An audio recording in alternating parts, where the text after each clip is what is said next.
Okay, so welcome to lecture number 101 for our Mor Nevuchim, and our study of Rambam's Guide for the Perplexed. Again, the page references are all for those in the Shlomo Venus edition of the Guide for the Perplexed.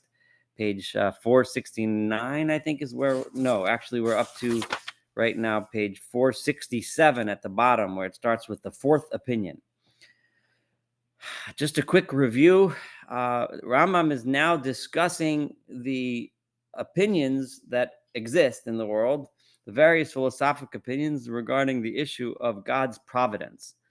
And God's providence, simply translated, is the idea that God pays attention to and is in control of what is going on in the world that we live in, that you and I live in. So, to what extent does God pay attention to the world that we live in? To what extent does he care?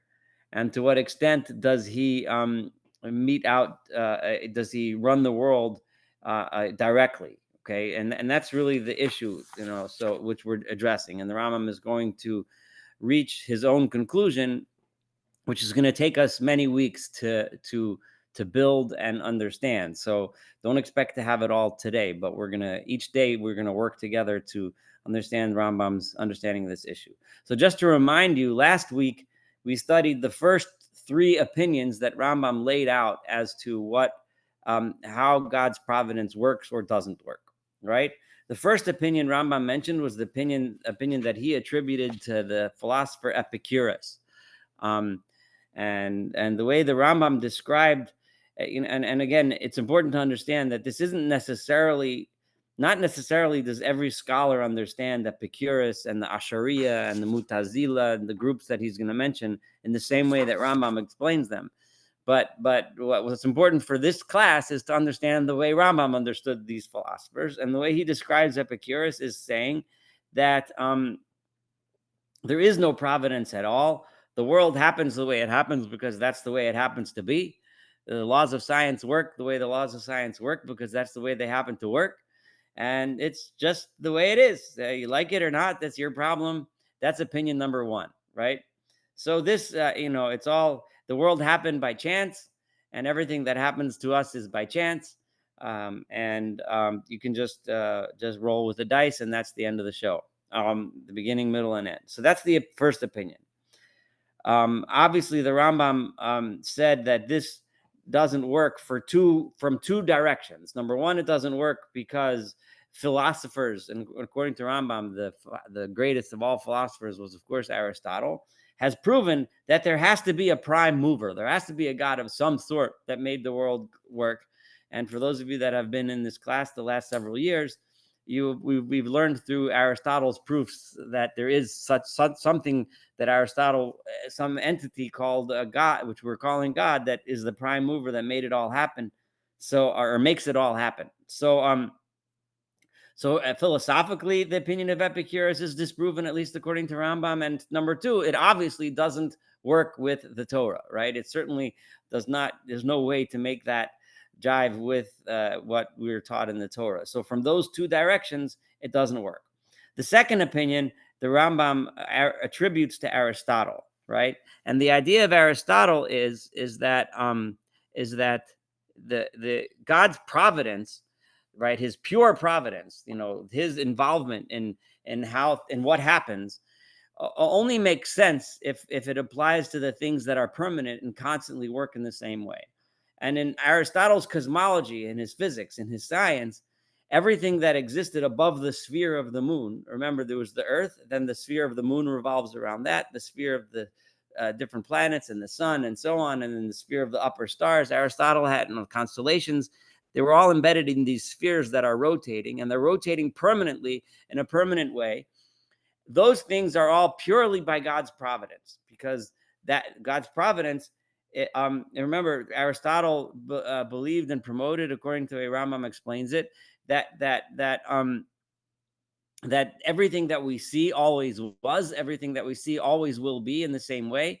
So all of the things that work in the world above the sphere of the moon are judged by God's providence. However, anything below the sphere of the moon, because we see below the sphere of the moon, in other words, that's the world that you and I live in. We're in the lowest world that's beneath the lowest sphere, right?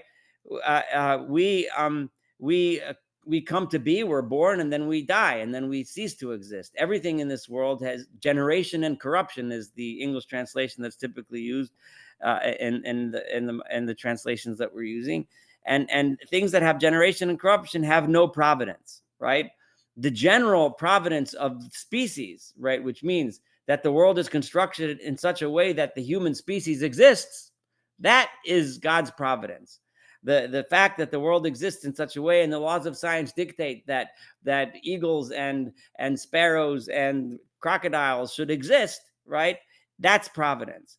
But each and every individual crocodile has no providence, and each and every individual human being has no providence either, right? The fact that we have that each individual has certain faculties, right, that are required for human existence and propagation, that's providence, right? The fact that we have eyesight that helps us be humans and propagate ourselves as humans, that's providence. So that's the second opinion. And Rambam said philosophically, that's fine. Aristotle said it philosophically works. In other words, that's the Rambam's way of saying it scientifically works, but it doesn't fit the Torah, right? So he rejected that. It can't work because assuming that the Torah is true, right, which is obviously, remember, the basis of this entire book is trying to make science, and I use the term science in a broad sense, because in those days, Rambam would have used the term philosophy, right? Make it jive with what we read in the Torah, which is the perplexity, because they seem to not work. And Rambam is writing this book to help us make it work. So if I told you Rambam is saying that Aristotle's way, number 2, is the proper way, then it doesn't work with the Torah. I didn't help your perplexion, right? You just go home throwing the Torah out and sticking with Aristotle. And then he said the third opinion. The third opinion he attributed to the sect of the Ashariya, which is a Islamic sect. And again, I'm not making comments on what I'm sure if you talk to an expert in Islamic philosophy, they'd probably have a lot to say about Ashariya.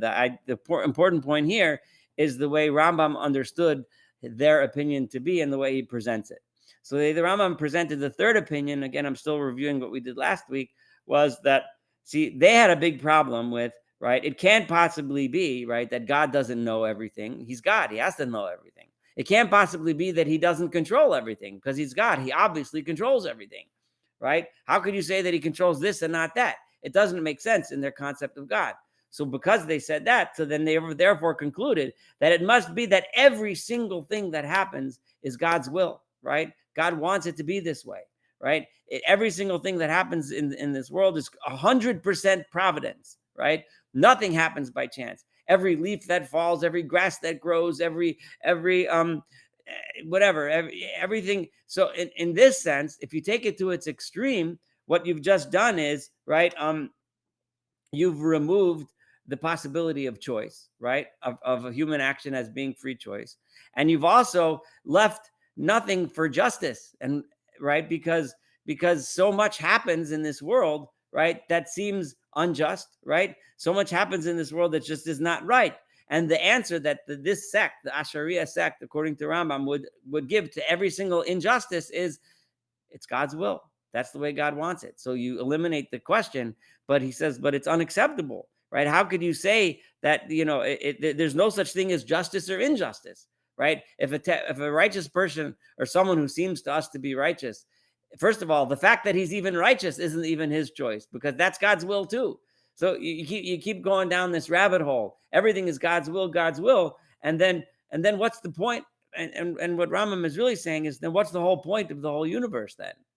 Right? Like, if it's all just God's will and nothing that we do is really anything, it's all just God's will, you end up with a nonsensical world. So on a philosophical level, he rejected that opinion. Not so much on a Torah level, although he didn't do that. Although I'm sure we can probably construct our own arguments as to why this might not fit with the Torah. In other words, the main thing that I would say, it might not fit with the Torah if you understand the concept of bechira, the concept of free choice, just doesn't work according to this opinion. or at least, you'll have to come up with very mind-bending explanations for the idea of free choice. So those were the first three. Now we're ready to hit number 4.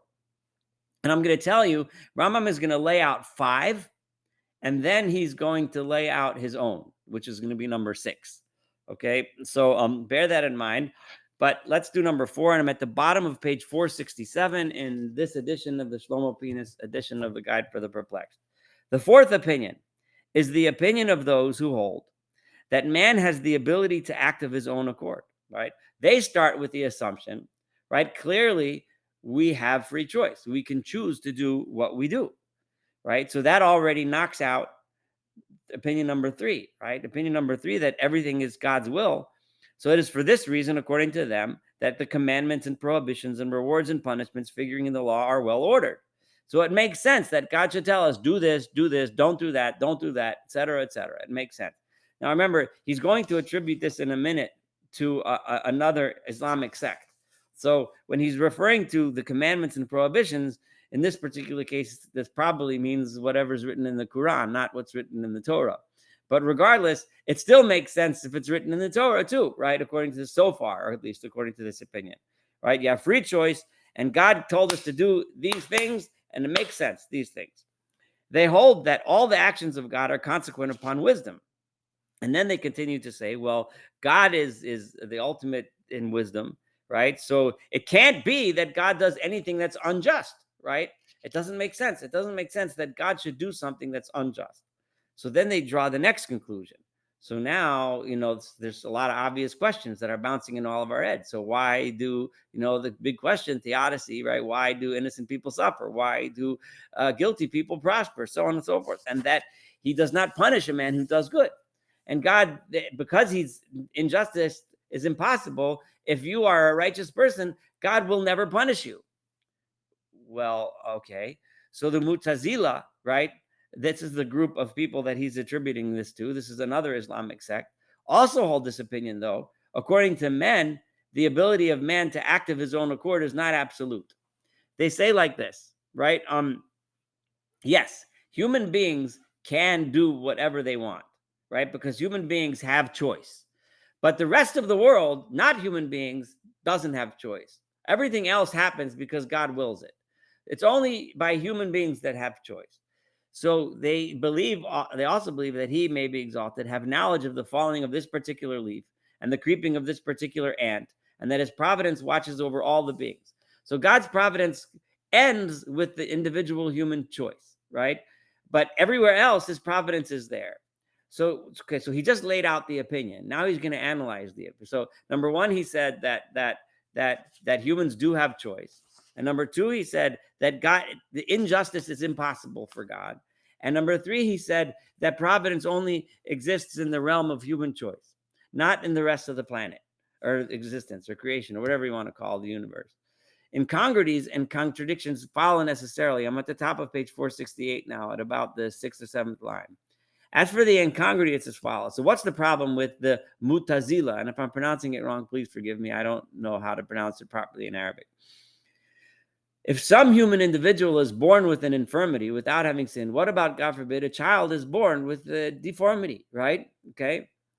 It's impossible. Nobody will say, oh, that child sinned, right? And Rambam, the notion of reincarnation is absurd and completely not within Maimonidean philosophy. So chuck that out the window if that's in the back of anyone's mind, okay? That's totally incongruent with Maimonidean philosophy. Rambam didn't even, I don't even know, he didn't even consider that worth commenting on. So a child is born with an infirmity. It can't possibly be that the child sinned, right? So what will they say? They say, this is consequent upon his wisdom. God is wise and he must be just. So what's he doing here?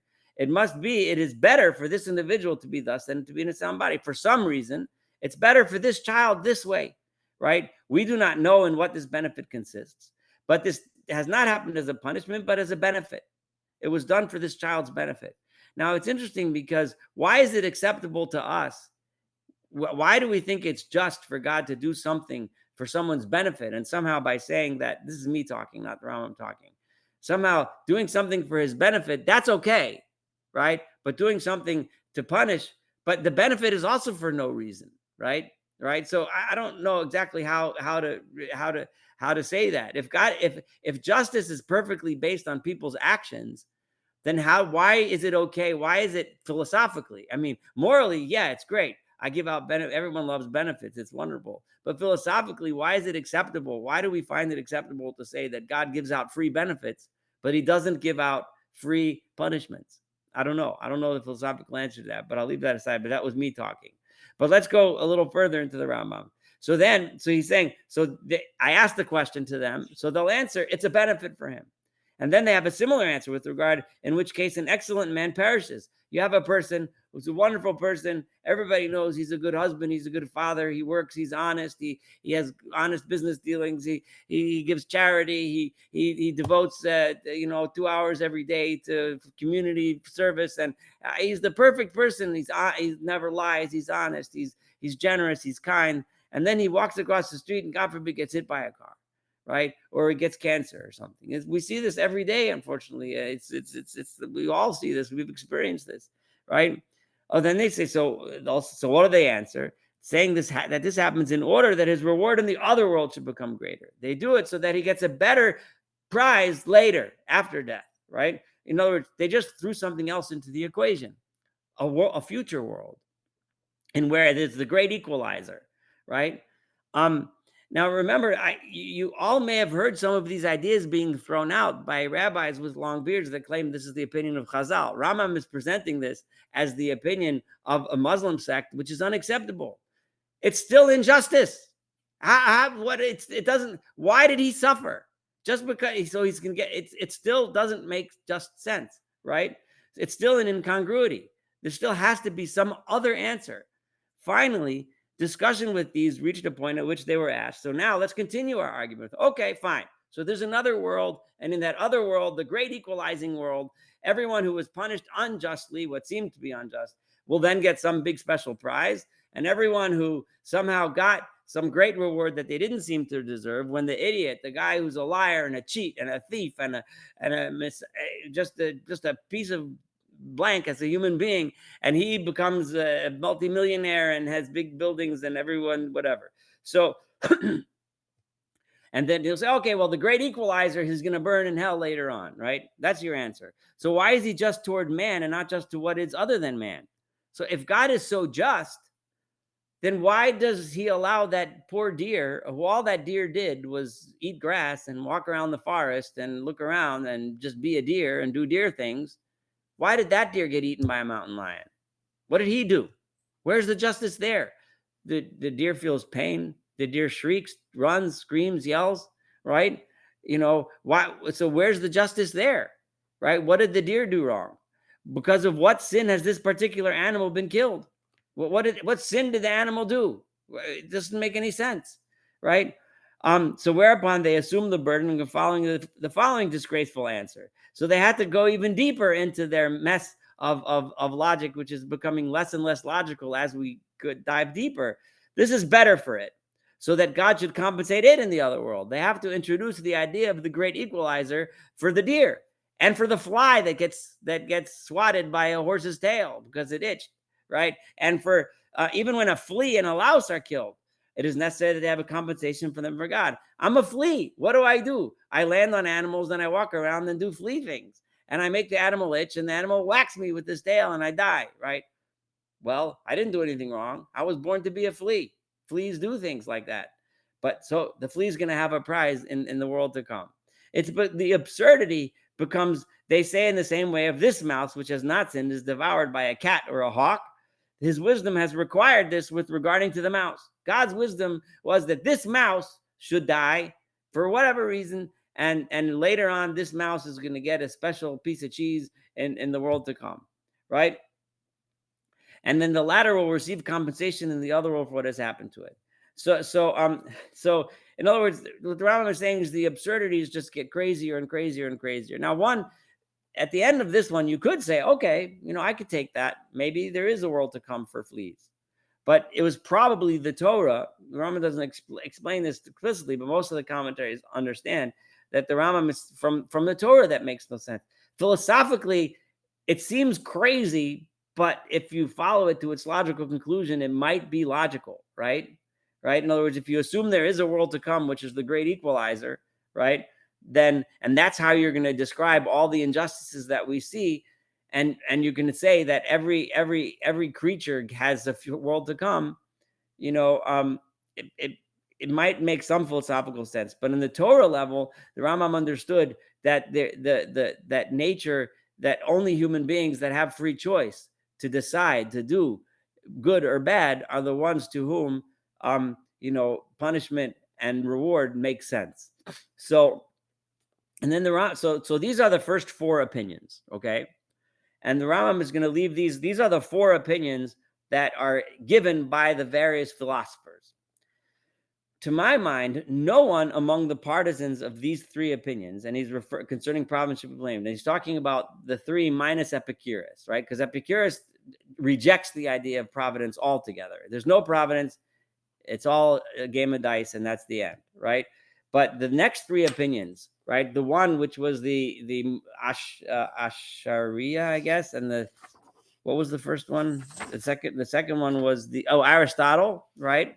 Which holds that providence only exists in the sphere above the moon, and it exists over general species and general, the way the world works, the rules of science, but there's no such thing as individual providence, right? The second opinion, which said, which the Rambam submitted, made philosophical sense, but it doesn't work with the Torah. The third opinion, which we'll call the second one now, is the Asharia, who said that everything is from God, God's will, God's will, God's will, God's will, and he rejected that. And then the third opinion that said that God is 100% just, and there's justice, and there's absolute justice, and that if you don't make any sense, it's because of the world to come. And the great equalizer makes it make sense. And the Rambam pointed out absurdities to that argument that makes it an absurd argument.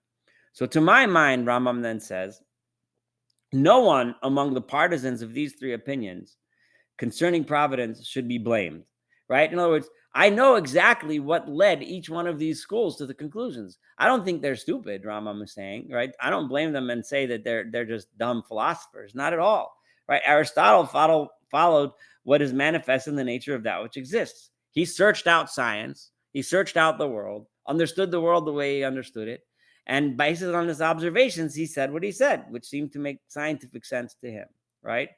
The Asharia, they had a different problem. They tried to avoid having to ascribe to him. They were led by the idea that it can't be that God is ignorant of anything, ignorant with regard to anything, for it is not seemly to say that he knows this particular thing and isn't ignorant of that particular thing.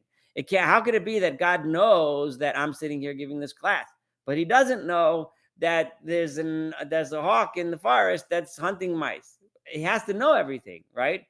So once if they're not going to leave, if they refuse to allow God to be ignorant, so to speak, of anything, so then they have to go all the way. And going all the way means he knows everything. And if God's in control of whether or not I win the lottery tomorrow, or whether or not I get fired from my job tomorrow, or whether or not, there's the stock market crashes tomorrow, then he should be in control of everything. So then he's also in control of which mouse gets eaten by which hawk tomorrow, right? Because you have to be consistent. And once you do that, it's God's will, it's God's will, it's God's will, and so on.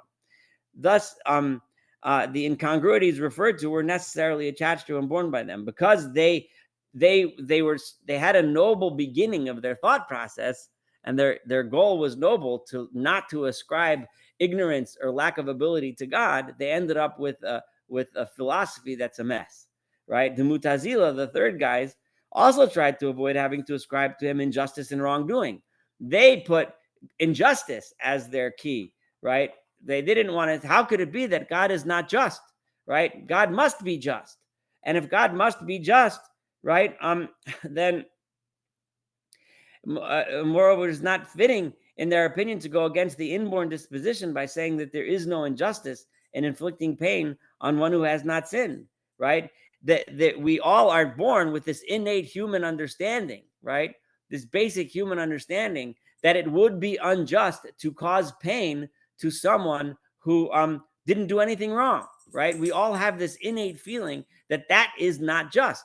So if we have this innate feeling that that's not just, and God is incapable of injustice, that led them to their conclusion. Well, there must be the great equalizer of the world to come, and it must be just that that person is suffering, right? Nor was it fitting in their opinion that all the prophets should have been sent and the law revealed for no intelligible purpose, that we should all have these rules that God came. So in other words, they're also religious, maybe not our religion, but they're also religious. They also believe in prophets, right? And the Rambam is also referring to other Jews who might take this same philosophical outlook and say, the Torah, in the case of the Ashariya or the Mutazila, we're talking about the Quran, but there's the idea that prophets came and told us this is how God wants us to live our lives. And it wouldn't make any sense if we didn't have free choice. So because of all of these noble philosophies, which seem like the right ideas, right? Accordingly, they too were burdened with incongruities referred to above.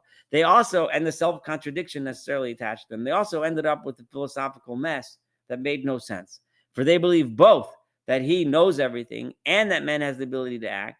And this leads, as the slightest reflection should make clear, to self-contradiction. If man has the ability to act and God knows everything, that itself is an incongruity. It itself is a philosophical mess. So those are the first four opinions. So now, and I want to point something out before I even start, right? There's the fifth opinion is going to be the opinion of the Torah. Now, one would think, well, the opinion of the Torah, okay, well, that should be the end, right? The opinion of the Torah should be the end of the story. This is what the Torah teaches, right? That's the way it is, finished, okay? But that's not how Rambam, and that's not how Moreh Nevuchim works, right? Remember, Rambam said he learns the Torah, and he makes conclusions from the Torah, and then he says, but wait a minute, but this doesn't work.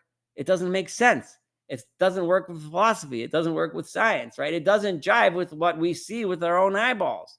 So that's the problem that the guide for the perplexed is here to help us with, right? So when the Rambam tells us the Torah opinion, right, he's telling us what the Torah says, but then he's going to say afterwards, but if we take that at its what seems to be its face value, that doesn't work either, right? So we need to come up with some way of making this work. And that's going to be Rambam's sixth opinion, right? He doesn't label it as number 6. He calls it my own way.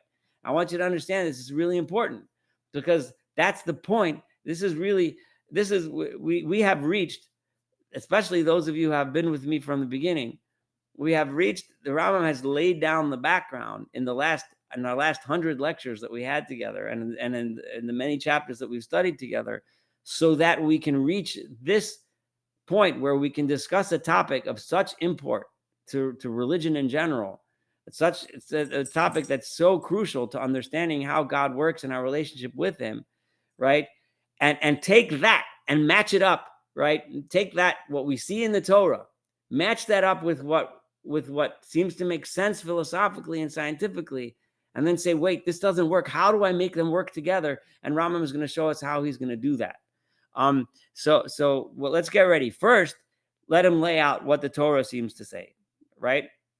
The fifth opinion is our opinion. And when I say seems to say, it doesn't mean, right, that the Torah doesn't say these things. The Torah absolutely does, right? But we're still going to be left with questions, and the Rambam is going to show us how he navigates through those questions. So the fifth opinion is our opinion. I mean the opinion of the Torah. Right, our law is translated in the Hebrew translations as the Torah, and it's how the Rambam refers to it. Our law it's Rambam's way of referring to the Torah. So I shall let you know about it, what has been literally stated in the books of our prophets. I enunciated that word carefully. In other words, when you look at the books of the prophets and Chazal too, right, this is what you will see written about this topic. Okay.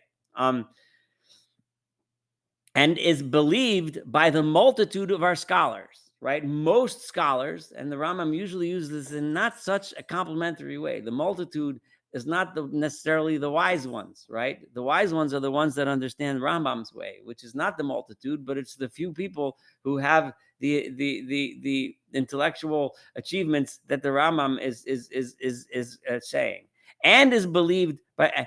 Okay, I should also inform you of what is believed by some of our latter-day scholars, right? And I shall also let you know what I myself believe about this. So I'm going to show you what the Torah literally seems to state. I will tell you what our classical scholars on the surface state. I will tell you what modern scholars, in other words, the Rambam's day modern scholars, in other words, the other rabbis that are around in the community seem to be saying. And then I'll tell you what I think. Okay? I say then as follows. Here we go. With that big introduction, here we go. It is a fundamental principle of the law of Moshe Rabbeinu, Moses our master, peace be upon him, and of all those who follow it, that man has an absolute ability to act. It's clear from the Torah that a person, a human being, has the choice to decide what he's going to do, right? So when you and I sit down and decide you're going to have a cup of tea, right? That's because I decided I was going to have a cup of tea. Done. Decision made. Now, and I mean to say that in the virtue of his nature, his choice and his will, by the virtue of the way a human being is created, the fact that he makes a choice and the fact that he has will or desire to do a certain thing, he may do everything that it is within the capacity of man to do, right? Make a cup of tea, done, right? Do a sin that I'm not supposed to do, done, right? Do a mitzvah that I am supposed to do, done. I could do all those things. Obviously, I can't decide to jump over Mount Everest, right? But anything within human capacity, if I decide to do it, I can do it. And this without there being created for his benefit in any way, any newly produced thing, right? There is no miracle that happens when I decide, and the Rambam is kind of like pushing off a potential philosophical answer here that's not behind the words, and that is that, well, maybe everything is predetermined by God, but there's some sort of miracle that happens that God allows you to make the choices that you make. And so Rambam is rejecting that potential avenue, right? Which you may find in some obscure works here and there. But so when that's the way humans were created, that's what he's emphasizing. Humans were created by God in such a way that we have the capacity to desire certain things, not desire certain things, and therefore to decide and then to act in those ways or not act in those ways. Similarly, all of the species of animals move in virtue to their own will, right? Animals too choose to do things, right? Because now the level of choice, Rambam discusses this in other places, is a different kind of level that a human being is, because the animal is not making a moral or an ethical choice, but they're still making a choice. The animal, sniffs the wind, right? And this direction, the lion smells a deer. The other direction he doesn't. So he goes in that direction, but he's still making a choice to go in that direction, right? So, and he has willed it so. And God, he with the capital H, has decided to create a world in this way. I mean to say that it comes from his eternal volition in the eternity a parte ante, in other words, from prior to creation, that all animals should move in virtue of their will, and that man should have the ability to do whatever he wills or chooses among the things concerning with which he has the ability to act. This is a fundamental principle about which, praise be to God, no disagreement has ever been heard within our religious community. No one that studies Torah will claim that there's no such thing as free will. By the way, there have been rabbinic figures throughout the centuries, most kind of fringe ones. The one that comes to mind is the Radziner Hasidim, who have a philosophy that very closely resembles the idea that there is no free will. But I'm not going to go into that depth right now. And those are not mainstream at all. But when Rambam says no disagreement, the idea that there's such a thing as free will, that's probably true, but not as true as one might think. But I'm just putting that out there as an aside. But certainly in the Rambam's day, and he's saying that that's fundamental, free choice. It is likewise one of the fundamental, now let's go on, one of the fundamental principles of the law of Moshe Rabbeinu, that it is in no way possible that he may be exalted should be unjust. I'm laying this out. It can't be that God is not just, and that all the calamities that befall men and the good things that come to men, be it a single individual or a group, are all of them determined according to the deserts of the men concerned through equitable judgment in which there is no injustice whatsoever. Thus, if some individual were wounded in the hand by a thorn, which he would take out immediately, this would be some punishment for him. If he received the slightest pleasure, this would be a reward for him. All this being according to his deserts. Thus he may be exalted, says, for all his ways are judgment, and so on. Right? However, and so in other words, so number one, we have free choice. Number two, everything that God does is just. So everything that happens is, obviously, Rambam is fully aware, and trust me, we're going to get to the problems with this approach. But he's laying down principles so that we understand what the problems are. The principles in the Torah are clear. Number one, we have free will. Number two, God is just, and everything that happens because the person is supposed to get it. But remember, we are ignorant of the various modes of desserts. This is the most important thing. But we don't understand what it means, right? When we say that a person deserves something, right? Right? We don't know what that means. Now, you and I have we humans have an extremely simple-minded understanding of what it means to deserve something, right? We think, we even argue about these things. Somebody commits a murder. What does he deserve, right? To go to jail, to get a death sentence, to get punished, to get lynched. At various times in human history, we've thought all kinds of things about what people deserve, right? A person is very good. What does he deserve? To win the lottery, to have a fancy house, to get a new car? I don't know what is appropriate desserts, right? So Rambam is already hinting to where he's going to go, but the principle, the idea that people get what they deserve is foundational in the Torah, and he's going to bring quotes to back this up soon, but maybe not soon, but over the next few chapters, we're going to see quotes. But I think that any of us that have had any exposure to the Torah, even whether we've learned, 2 parshas or listened to a couple of speeches in shul, or we've been studying Torah our entire lives, we understand that these principles that the Rambam is stating are pretty unarguably true about the Torah. The idea that God punishes us when we do bad, that God rewards us when we do good, that God is just, right? The idea that God is a God of tzedek and mishpat, these are things replete throughout Tanakh. And the idea that human beings have free choice is also throughout Tanakh. So it's basic. Now, so those are the 5 opinions. I have summed up these opinions. I'm at the bottom of page 469 for you as follows. All the various circumstances of the individuals among the Adamites are considered as Aristotle as due to pure chance. So Aristotle, remember, he's rejecting Epicurus. So we chuck that in the garbage can.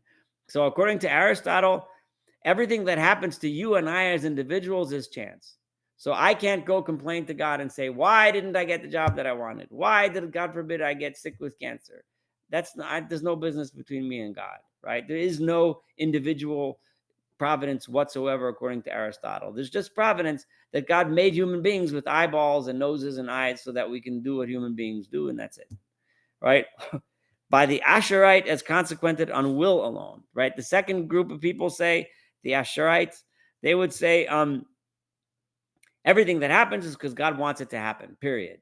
So it doesn't really matter what I do, what I don't do. It's all the will of God. It's the will of God, finished. And by the Mutazila as consequent on wisdom, right? And the Mutazila would say that God knows why this is appropriate for this person. God knows why this is appropriate for this person. And justice, we'll figure it out later after they die. There'll be something. There'll be a candy waiting for them in the world to come, right? And by us, and here's what the Rambam says, which is clear from the Torah, is as consequent on the individual's deserts according to his actions. The Torah, it's clear that it happens because someone deserves it, right? Okay. So for this reason, the Asherite considers it permissible. So before Rambam gets to his own belief, and it's very unlikely that we're going to get there today, but I want to finish. That starts in mid 471. The Rambam is going to get to his own opinion, which we're going to be spending weeks on. I'm warning you. I'm not going to give you a quick answer. Anyone that wants quick, answers that they can say in a soundbite on the news, forget it. You're in the wrong class and you're studying the wrong book. Okay, so but it's something that will develop over time, and if we do the work, then we'll get the reward of understanding the Rambam's incredible approach to this very, very important issue. So he's still summarizing the others. He said, okay, so those are the 4 ways to go, rejecting Epicurus completely. For this reason, The Asherite considers it as permissible that God should punish an excellent and good man in this world and make him subsist eternally in that fire which is said to be in the other world, right? One merely says he willed it so. The Asherite doesn't care about justice, right? It's God's will. Why did that guy live an awful life? Why did he suffer? Even though he was a good person? God's will. He could burn in hell, literally. Rambam says he internally in that fire which is in the other world, which is said to be. Remember, Rambam's hinting because Rambam doesn't really believe in a hellfire world there. It's just that also doesn't fit in Rambam's thing. So he says they say there's such a hell and the guy can burn in hell and they don't care either. God's will, finished. Doesn't matter. One merely says he willed it so. That's group one. The Mutazila consider that this is injustice. They think that can't be. It's injustice. It's wrong. In other words, they are claiming that they understand God's justice. They think that God's justice is like yours and ours. So when they see an innocent, what they see as an innocent person suffering, they see, well, that's wrong. Well, it must be another world that it's going to be, right? He receives a compensation. And that the fact that the being in question was punished in order to receive a compensation is consequent upon wisdom. Why did God decide that this tzaddik, this righteous person, should live an awful life so that he gets justice in the next world and gets a special candy there? But this guy who also lived a good life, he was fine. He lived in a nice house, gave a lot of charity. He was very kind. He was a good person, and he was great. And he walked around thinking this is just because I'm living a good life because I'm a good person, right? Why is that? Well, God's wisdom. So even that group that's willing to hold, Rambam is mentioning this because he wants to point out all the intellectual jumps and absurdities that you have to go through in order to maintain this viewpoint, right? Everything you have to come up with another answer for, right? So as for us, the Rambam says, we believe, so this is the Torah. And remember, the Rambam is going to differentiate and watch the terms between we and I, right? Rambam is not going to use the word I believe until next page, 471. In this entire chapter, when up till now, when Rambam discussed the Torah, he was talking about we, us, our, right? And soon he's going to start talking about me, I, when he talks about what me, Rambam, thinks about this issue. But watch out for that because it's going to help us understand the balance that the Rambam is going to try to play as he develops his understanding of this issue. As for us, we believe that all human circumstances are according to the deserts. They happen, they are just. They did happen because the person deserved it, right? That he is exalted above injustice. And that among us, only those deserving punishment are punished. Now remember, Rambam has emphasized to us, you can't understand this unless you really understand the last 100 lectures we had together, right? When the Rambam says that God is just, think for a moment, does he mean that that's the same justice? I'm giving you hints as to his approach that you and I hold. That's blasphemous according to Rambam. If you think that because I think this is just, therefore that's God's justice, then you, according to Rambam, are a heretic, right? Because if what you and I look at and think that's just, that's not just, and you think that's how God is supposed to act because you think that's justice, even if you claim, oh, well, he's going to get a candy at the end, you're still playing God as if his justice is the same as yours. Is anything that we attribute to God the same as what we attribute to human beings? Never. We can't attribute anything to God. When we say that God is just, right, we can't, according to Rambam, that can't possibly be. All of us have studied together Rambam's negative attribute system, right? It can't be that we can attribute anything, right? Rambam doesn't mean that we say God is just, right? We could say that he's not there is no injustice, right? Because that's a negative. We can say that, right? So remember how this differs from the Ashariya, right? Right? You can say that God is just because, well, what I think so-and-so deserved, he didn't get, so he's going to get a prize later. That's still you attributing your sense of justice to God.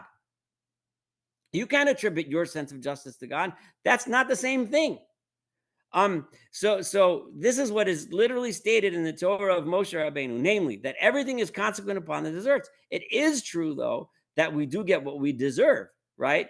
And the multitude of our scholars also speak in accordance with this opinion. You'll find it throughout the Torah. For you will find them saying explicitly, right? There's no death without sin and no sufferings without transgression. A man is measured, mita keneged mita. This is the text of the Mishnah. In every passage, they state clearly that for him, justice is necessary and obligatory. An obedient individual receives compensation for all the pious and righteous action he's accomplished. You see it throughout Chazal, you see it throughout Shas, that people do something good, they get some kind of reward for it, right? Even if he was not ordered by a prophet to do them, he's punished for all evil acts committed of him. And if he does something bad, I'm reading this quickly because I just want to drive the point home, right? And finish this chapter, not chapter, paragraph before 9 o'clock.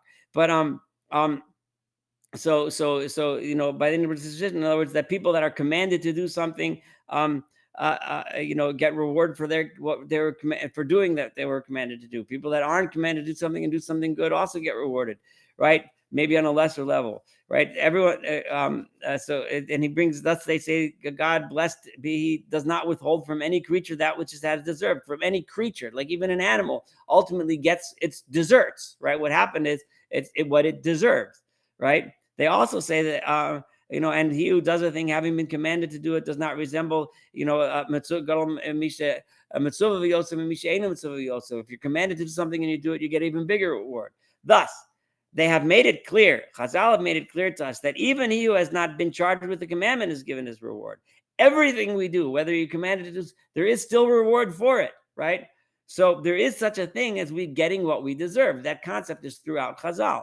However, in the discourse of the sages in Chazal, we find something additional. So all that's consistent with Tanakh, all that's consistent with the Torah, with Nevi'im, with the prophets, and with the holy writings, and it's consistent with Chazal. Chazal added a new thing to this whole thing. However, in the discourse of the sages, I'm way at the bottom of 470, there occurs something additional, and that is the dictum of some of them regarding the sufferings of love, Yisur and Shalava, right? The idea that some people suffer because God loves them, and either because in order to increase their reward or something like that. According to this opinion, sometimes misfortunes befall an individual not because of his sin, but in order that he should get a greater reward. This is also the teaching of the Mutazila. But there is no text in the Torah expressing this notion. This is something that Chazal said, but not the Torah. For you should not be led into error by what is said about putting to trial as the 10 nisyonos, right? That God, Hashem nisa et Abraham, God put Abraham to trial, that you think that what that means is God made him suffer in order that he should get a better reward, right? Don't think that. You shall hear the discourse about this later on. We'll talk about this more later. Rambam says the discussion about the idea of what a trial is, what a nisayon is, what a test is, and what Yisur and Shalava is. However, the bottom line is that our Torah, the Rambam says, is exclusively concerned with the circumstances of human individuals.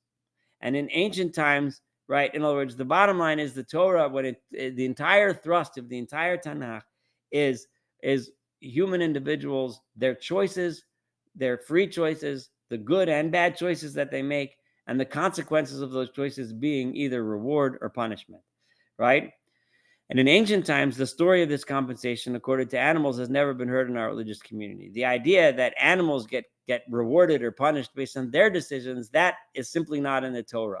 What the Rambam is saying here is that philosophically, maybe I can understand, if someone were to tell me that philosophically, there's no reason why it can't possibly be that animals don't have free choice and thus get rewarded and punished. But that's not a Torah idea, Rambam says. That's not found in the Torah anywhere, nor was it ever mentioned by Chazal. Some of the latter-day Gaonim, right, may their memory be blessed, have heard it from the Mutazila and have approved it and believed it. So philosophically, maybe you can handle it, but that's not in the Torah. So what the Rambam accomplished, and with this we're going to build next week when the Rambam starts to introduce to us his own idea, is the fundamental thing that we learn from the Torah. And I'm just going to review it really fast. Number one, that human beings have free choice. And number two, what we get is what we deserve. Okay? Now, how do you reconcile that with all of the philosophical questions? That's what the next several weeks or maybe even months we're going to be studying together is going to explore through the eyes of the Rambam. So his own belief, Rambam's own understanding, and how he's going to lay it out, we're going to start studying next week together. So I know we got a couple minutes here for questions, comments. So I see at least one hand up. So Yosef, you can fire away. just wanted to ask about the animals specifically. I understand that Rambam has the idea that it's hashgacha alamin kulo, right? Not individual. But there are things in the Torah that, well, not maybe in the 5 books of Moshe, but in the Nevi'im, of animals that were directed by Hashem to do things, like the lion that killed the old man from Beit El, and the bees that later made into the carcass of in Samson's time. Right. So Yeah, if I extend your question, what about the things in Chazal which seem to state, because he said, nor was it ever mentioned by one of the sages. There's numerous statements in Chazal that beings other than man were punished or rewarded based on their actions, right? and also directed to do things or not to do things. Right. No, yeah, absolutely. So this is one of those cases, and we've had many cases before where the Rama makes an emphatic statement saying never, and then we say, wait a minute, right? So the answer is going to be something along the following lines. The Rambam is arguing that the thrust of the Torah is exactly as he stated, right? And I think we can agree on that. Like the main thrust of the Torah is its concern with human actions, and those stories that seem to be otherwise are have to be understood metaphorically in some way. So I can't answer each example that you gave, but Rambam would go through each one of those examples and show you that it really doesn't. It really says he's answered that metaphorically, and that's how the Rambam dealt with every other time he made this emphatic, outstanding, strong statement: the Torah never, right? and then all of a sudden, wait, what about here? What about there? What about there? And the Rambam has given us little tidbits. He's shown us some examples and said, well, this, it's just a metaphor. This is just a dream.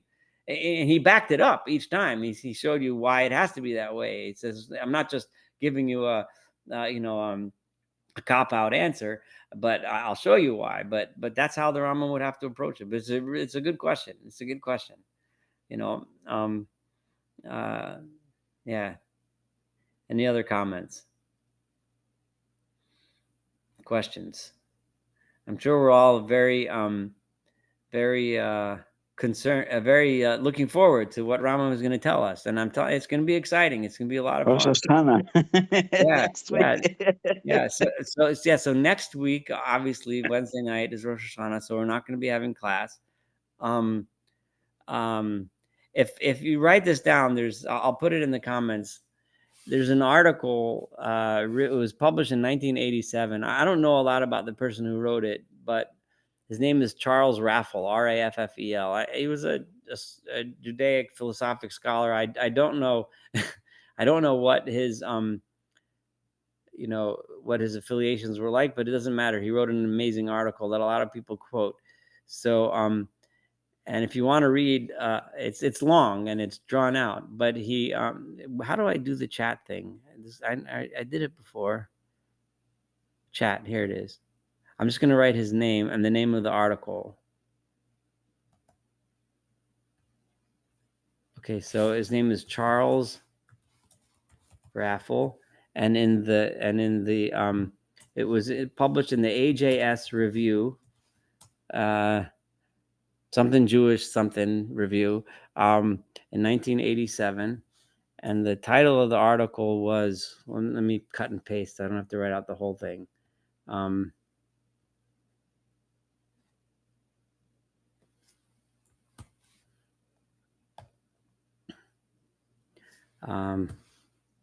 There, that's the title of the article. I mean, if you read it, he'll give away a lot of my sources and stuff, because he led me to a lot of things. Obviously, I'm going to stick with my plan where we learn everything from the Rambam directly, but a lot of times these articles can shed light on a lot of things, and he really explained it, and it was the best treatment of it. Because I have a million books on Moreh Nevuchim, and they all have something on providence, but this guy's article was the most comprehensive. And you'll see there's a letter that Shmuel ibn Tibbon is famous because he was a student of the Rambam, and he was the original translator of Moreh Nevuchim in the Rambam's lifetime, right? He translated it into Hebrew from Arabic. And the Rambam himself reviewed Ibn Tibbon's translation and signed off on it, and approved it. And we talked about the translations way back in the beginning as to why we choose the translations that we're using today and not necessarily Ibn Tibbon's. But you can still get Ibn Tibbon's. It's all over the place. But the Ibn Tibbon wrote a letter to the Rambam, which was found and was published. I don't remember what it's called, but it was a letter to the Rambam where he asks the Rambam himself to explain what his theory of providence is. And he goes through all of what the Rambam wrote in Moreh Nevuchim, and he asks a bunch of questions, and he goes through a bunch of different theories as to what it might be. And then he ends up scratching his head, and he sends up and he begs the Rambam for an answer, and he writes the letter to the Rambam. We know that the letter did reach the Rambam, and it's assumed that the Rambam probably did answer the letter, but for very, very unfortunately, there is no extent, and if it is extent, no one knows where it is, the Rambam's answer. But from Ibn Tibbon's question, we learn a lot of cool stuff, and I will definitely quote from it as we go on. So I know Billy mentioned it's a cliffhanger. I'm leaving a lot more cliffhangers, so people join us for the next few lectures. But anyway, is there any more? If there's any more questions, real quick, we got 2 minutes. If there aren't any, then we'll close up for the day. And thank you again for coming. And the next time will be during the Aseret Simei Tshuva. Will be between Rosh Hashanah and Yom Kippur. Okay, so next month we can only have one class the next 4 weeks, but it is what it is. What can we do? Okay. Shana Tova. All right, Shana Tova. Be well. Well, bye.